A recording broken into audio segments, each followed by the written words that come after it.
SB19 just turned Visa Rejection into a global anthem. Not heartbreak, not flexing, not another love song. A Visa denial, and somehow they made it powerful. This isn't just about travel papers. This is about what happens when talent is ready for the world, but the world isn't ready for you. Let's talk about why Visa might be SB19's boldest move yet. When Visa dropped on February 20th, 2026, SB19 didn't play it safe. This came after a massive world tour, over 1 billion Spotify streams, years of building Ppop's global credibility. They could have released a celebratory anthem. Instead, they chose frustration. The Philippine passport ranks significantly lower in global mobility compared to Western nations. That means more paperwork, more scrutiny, more waiting, even for artists representing their country internationally.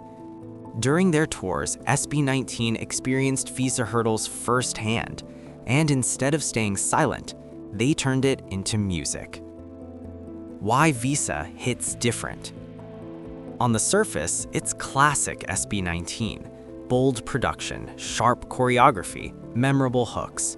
But underneath, it's layered. Pablo wrote and produced this with Rad Kids, and every section feels intentional. The chorus says, "Waipik wala pa ring dating, baka naman kailangan lang ng visa." Translation, no matter what you do, sometimes it still doesn't land. Maybe you just need a visa. That line cuts deeper than it sounds because it reflects something many Filipinos and many artists from developing nations understand. Merit isn't always enough. The wordplay that makes it smart. Here's where the genius comes in. In Filipino pronunciation, visa sounds like bisa, which means power.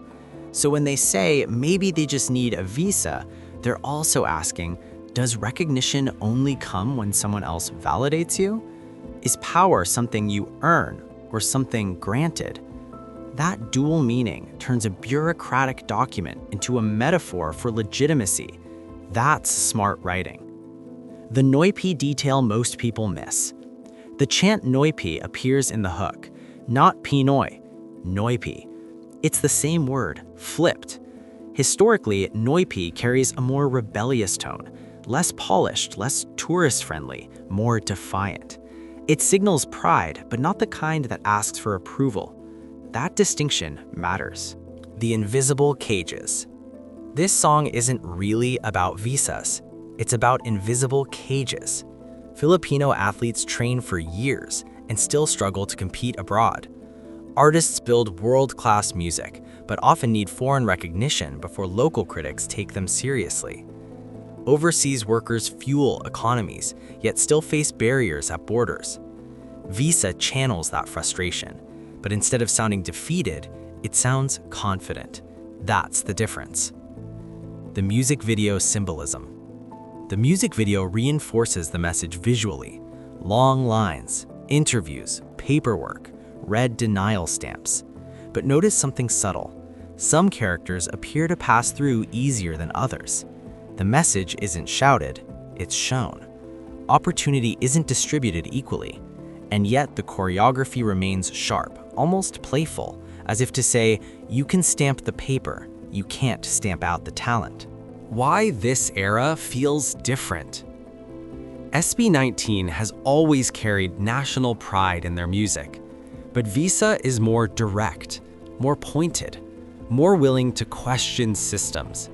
That's risky, because once artists start addressing uncomfortable realities, the conversation shifts.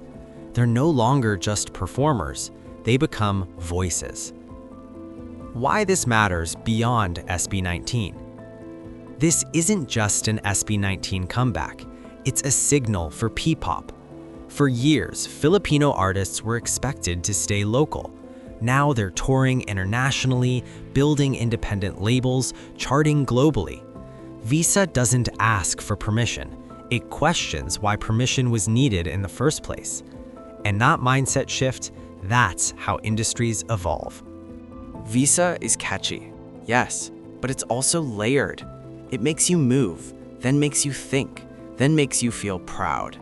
And whether you're Filipino or not, the underlying question applies everywhere. Who gets easy access? And who has to prove themselves again and again? SB19 didn't just release a single, they released a statement. If this breakdown gave you a new perspective on Visa, leave your thoughts below. Do you think artists from developing countries still need foreign validation to be taken seriously? Let's talk about it in comments. And if you enjoy our analysis of Asian pop movements, subscribe to StarFiles, because the next shift in Asian pop is already happening.